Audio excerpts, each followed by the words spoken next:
okayfm 101.7. Yewa Henry Nana Boache national organizer ma MPP amanyukuo no obonam na ne se Nana B okọ Prempe College na yene no edwetwe enkomo Nana B mi muache kwame nkrumah tikesi ya mpakani mejuzu na boko de fidi ampondaro ma ko de nso ache ami na enra wankasa unua Honorable Vincent Asifua asem ode ko court no abo atu agu na yene ye wa bontin kra de ba kwa ne adwen hu ne se Chief Justice ni removal na ye na die no se ekoba the acting Chief Justice no na ye the beneficiary of it na je say ye be koso ama watena ho it is what committee no so bia na entwa yi ba wo mo so wi amre no wo mo se emra de mra asam se yeah say ni emfa so it is o so beneficiary onye so beneficiary no so otimi transfer bi any de esiye enyina no enkomo ye wogini sai mra nimu ni kwame medawase kwame ndoka semnie no kwa semnie and for me it was a very sad day for a judiciary. Now, kwame ne ihu ana ebo me ba na me kekan wo fiji so enu ana Ashanti. Kwame asemwe sabe enye enra na kokoto. Enye enreti ene kokoto. Semu me ha mani a boso me kwa na etri kakra na kokoto. Na yawo mpanifu a omudi asem na datawo ana amise mame Professor Henrietta ana ewoso mensa bunsu ana eye opinion na owoso then 4 others no more 5 enti yawo mu asemi yawo mu nsem a omudi data the panel omudi dada na enra omko court na omodi asem kotan court hu se panel na sesa ese mpofimu asesa enti sense sign ye yi nyensa hwem ana ye de nyensa ahwem ese omo asem ne ba ye de hwo mo sa no omodi omo transfer asem na bo manim oma court emse nim prison so kra ne sa dada emu ba ko de bo kwasem ni na President Mahama ayi no edna ka investigative body na wa pass omonhwe eye Chief Justice nsem ne mu no na no kra no se na President Mahama na meka se ni nyina no adwembo ne bi tachiri nanke ni ye mu pa na ko be hu se opinion shedu amede ni baba kan investigative body hu onu ko ya isaka a judges wa omudi asem ne hwe bi akwakopie court nti bi ko amemfa ne nka ho bato ne ka ho nti eno kwa de ebeti ase se untimi enye part of the investigative body of the investigative chief justice no na ko wasa babetna panel member so about the same matter. It's a hokade. Neye can the rules of natural justice no. Nation bino ayeduma. Ni chicha so any amare wona make am asem ni say. Open Chief Justice Bafuboni. Action o mampeni etiki ye no. Eya na mutu a wotu ye se watwe Chief Justice Ashanti ye ka obi a wonyi mu mfasodie kese pa eyewo Justice Bafuboni wonya so mfaso pa because ni ya meka se wona wo ye acting Chief Justice eninti no se asem no efa maame a na anu ye yatwe na sensen so a enka trimu pamu no any good conscience no you shouldn't even sit on the panel. And what are acting chief justice? Anytime you sit on any panel, you become the president of the panel. Some said the rules of natural justice are said the Yokan CIA. May a lawyer move above Friday. Nancy Penifuya and a tray.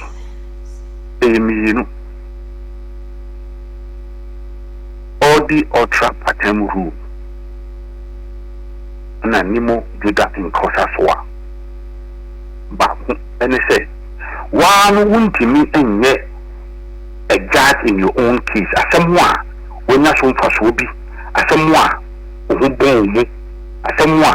And when you cry, there are some judges as some women a big crowd or minimum. And yet parties need be crumple. You could be close, you could be remote. If you are saying can connect them to the parties and can one can but there are cases, contempt cases, judge no one kasa na wafom no by one more atnaso edi asem either so moto ana bibi tisa eno so te say no contempt of court and contempt of the person what ma say the court obi bi ebu nenim tia what scandalize the court no exactly and ono in person. And as a judge, be a transnational or deliver justice, or yet in the name of Ghana, any Ghana for. And this whole court, not to scandalize the court. We will be in a contempt of court. It is against the court, it is not against the person of the judge. Our opinion. I mean, what was there? Matua see pa. Fantastic. And she said, you are Bafuboni. Assuming when you move us to the Panamedical can sing. And I will also my about the Kumuno, Asasi, because you are Bafuboni and in the Bushia, Omenia President Mahama Wonson Fasopa. In fact, me Hamania, me who a family in Ghana, they have benefited greatly from Yura Mahama administration, let's say, the Bafuboni family. Openi Bafuboni. Nigeria. Yamami Bafuboni enke bia. Yewa mahama bana sinye. Ena Ghana prisons na. Niji no. Se ono na embeye Director General onhweso. Enfaso die bako kese pa. Okay. Openi Bafuboni. San se Yewa mahama it takes a decision to suspend the Chief Justice. He is the greatest beneficiary. Why? Because on a taking place, it is so the family Bafuboni, they have benefited greatly, enormously from the actions of President Mahama. It is never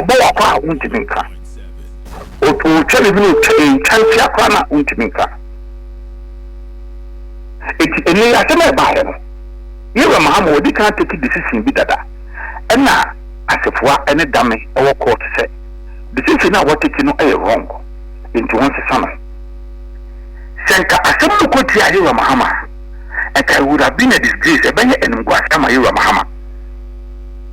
It's all well meaning Ghanaians to follow me on this journey.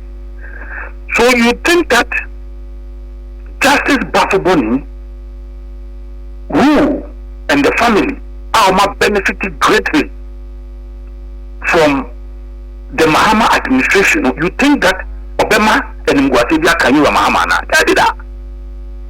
That is why he himself will throw all the rules of natural justice, fixing baby, and was a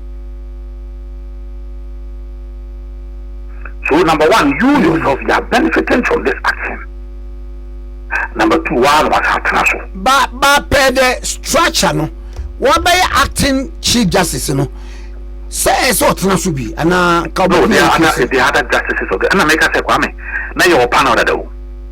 Okay, you're panel that no more dear to me. Yes, I said no better or nothing more by acting Chief Justice. You're panel. Okay, yep, you're what that. I no more dear some overnight, and yes, panel no. and you did the Zim and Sefim, and you didn't have the Sim. You are above born in Abercam. You are Tanko at the Cam, and I you are unicorn Indian Subacam. It is a young one, say, especially you are unicorn Indian, a better to a tia, I didn't hear. A brana, mammy took no a prejudice, you unicorn Indians, you be on also papa. No, papa. What was it? But so on no cause Supreme Court in Che. Mr. Ono papa or your no okay. Everybody knows. We are there. Everybody knows. Oh, but be away the old cartoon so I may pronounce but there were a lot of publications. Check a lot of publications sponsored by people close to Onimunyam for Unicolindi or not to pay. And I'm telling an authority he lobbied for it.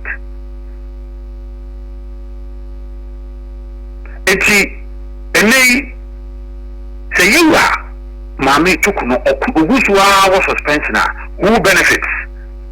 Justice Buffaboni. Justice Buffaboni benefits.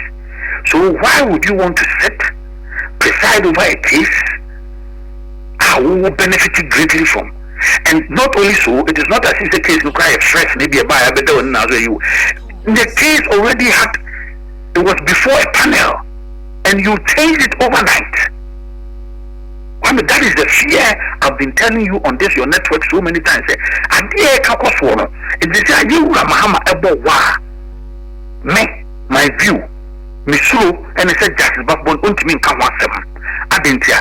Because the Buffaboni family, they have been the greatest beneficiary of the Mahama administration. It is almost to see to it, say, and you don't baby, that is the danger. So, the ruling that came out yesterday, me do we are and this is my view that you are Buffaboni, he should not have presided over the matter, he should not have been on the panel. Then he county. Oh, okay. Now, me no we when you say no. Mami Musa Jebi. Na say eja thank you so no. Minim baby a modru sese ya. Na ba I'm and now make I say I'm me ade ba ko so na say me put in on ko afa me ba be. Okay. Kwame. Ade bi ko so. Okay say NDC Mampon party or Mampon NDC. Me come Mampon. Obo be demonstration bi SSC niama SSC tax. SSC niama say President Mohammed nim na MC Jordan ba no oye Ashanti ene o me fa ne party na mo mpa Ashanti bia o okay. Uza hoye me krom. Okay. Kwame okay. Me kai pa me video ni bi. Good. Kwame say me ba na eyade ni nyan na airtime. In fact, eyema eye onye kesi a onye ne ba bi ko afre omo ema uchi omenim. But we never heard from the NDC party. Manti wants some dark from the National Party. Manti wants some dark from the Regional Party, NDC. Never. Manti any condemnation. In fact, Manti couldn't free Ashanti Regional Minister. But, Eda, what is Ashanti Regional Minister? So, I want to free. I want to free. Manti so condemned. But, Adia Ekoswa when they say, Kwame. Now, we at the first point I made build the case and Babette. Set for NDC party in Ashanti Mampong. Hey, it's a comment. Saturday, dear co. A seminar say, Yana Mayan, baby at Napa. Not young Yataka traction. Say, no more the identity of the Ma or Mukumunia and you know, but I am. Hey, Kwame, you think that can happen in the north? Baby, intimacy. I think that. And there are any condemnation there from the NDC party. Now, fast forward. And then, it's a appointment. Now, in the coming days, no. I'm telling you that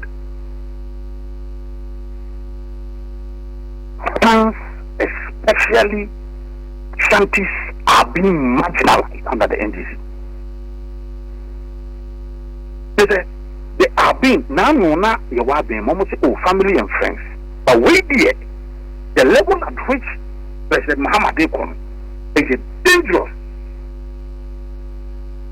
Very, very, very, very, very dangerous. Yeah. Well, the appointment at MMDC is a ban and seeing a Ashanti region. Papuano Southeast, Ibrahim Yamba Nelson Isaka.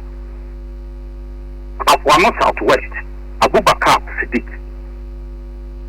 Semamu Abidjan North, Mba Zakaria, Limbila, Babai, Asante Babai, Salif Isaka. Dancing North, South, Kofi, Obed. Adansia Sukwa, Dakula, Albert. Adansia Kusum, Garaba, Muhammad, Mustafa. Opasi East, Ajovu, Kofi. Afu, Abubakar, Sadiq. Oforikum, Anwar, Sadat, Ahmed. Sukwa, Email Amu.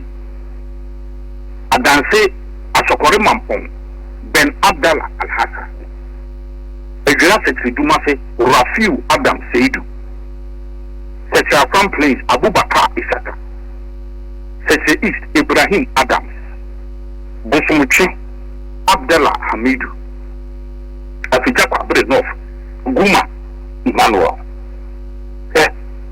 I'm say, oh, now I'm not saying who if me class actually. Letter by appointment of board of members, and this is running through this NDC government. We are board members of Ghana Water Company Limited.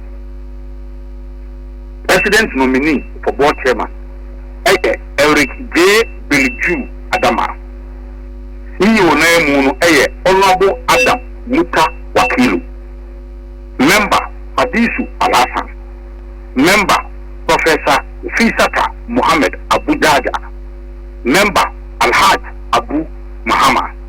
Member Ibrahim Abdul Jalil. Member Abusi Nichu. Member Professor Jasper A. Azelatumi Ali. Ebra Yura Mahama. Ezia Uji Tumana Miyam Shibe. Let's see how we over chance Eddie. What is it then?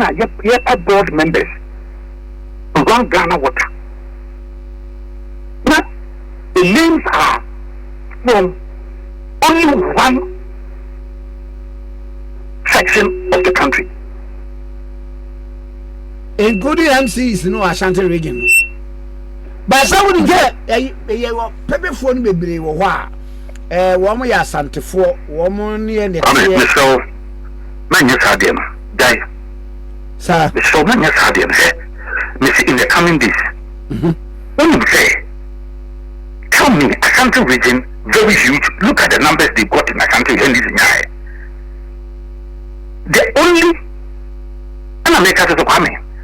NDC government, they have marginalized accounts, especially Ashantis. When you said the only Ashanti or Yura Mahama ministerial appointment,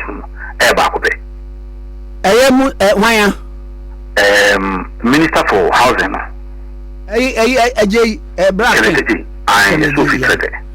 Free trade, aye. Onope. Ah, sir, Ebinim. Onope. Oh, but sir, Muntaka. Mutaka or the woman. Ah, but are you, sir? I'm a Mutaka, Memesi, Miniano or the woman. Ah, number Uchi, none of bar parliament. I am not talking about Ashanti region. Okay, Mati. Messi accounts, especially Ashantis, we have been marginalized. Okay. Under this government. One would not park. CEO's position, that's our deputies now. One we could talk, or GMPC, or BOST, or MP, or UCG.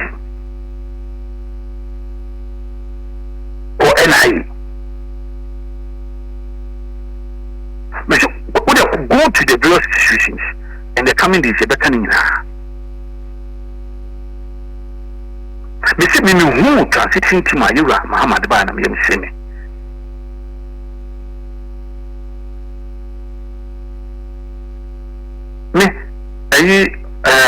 Kenneth J when ye appointment the man kwa mkwana minim no ono pe na mate it is NDC 40 million press conference mampum ekase omo masentini mbambeye DC Ashanti mampum na adiwi ye betimi akọ no for any of the country how can they move and what's the time what's in Yaman and they are Senate President Mahama Ambo attending Bia and what to say they are attending Bina Eba it's money more attending Bia except for Mamma Esther don't fail or be busy and carrying a call or Mamma Bontra Mamma Obia Mausa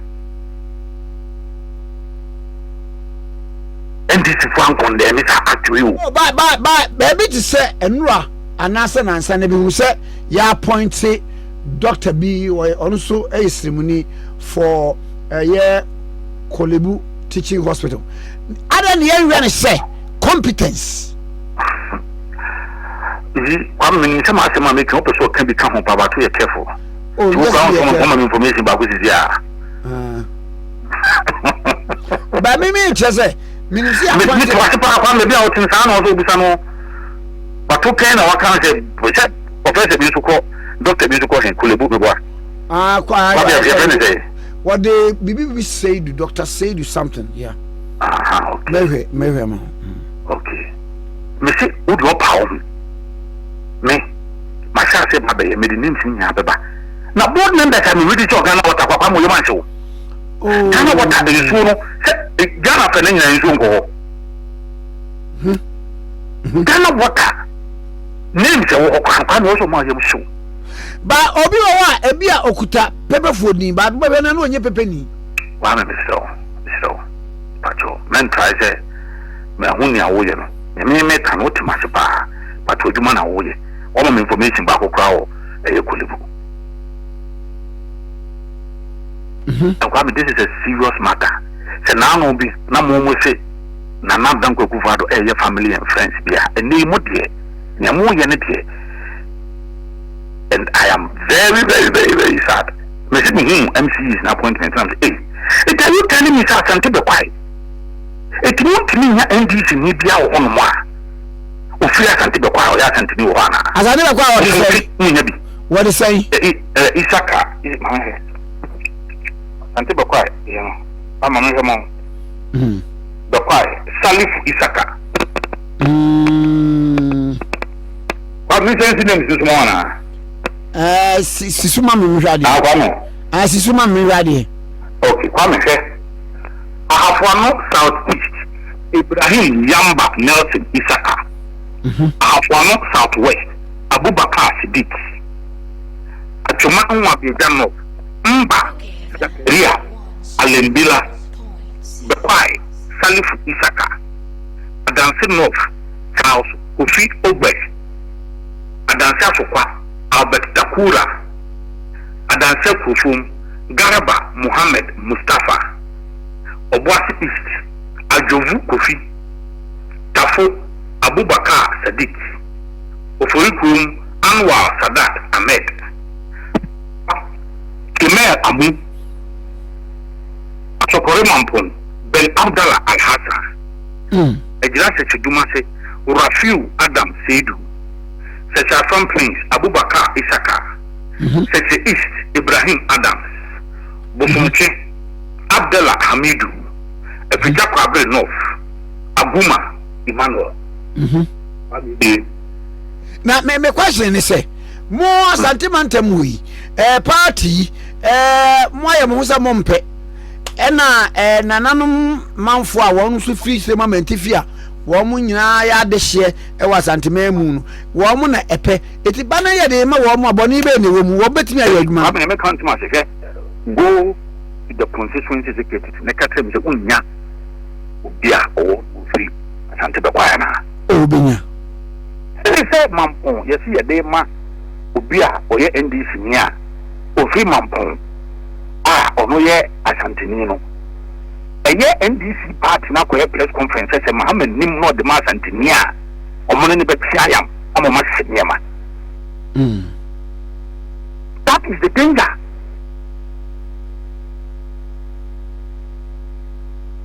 That is the danger.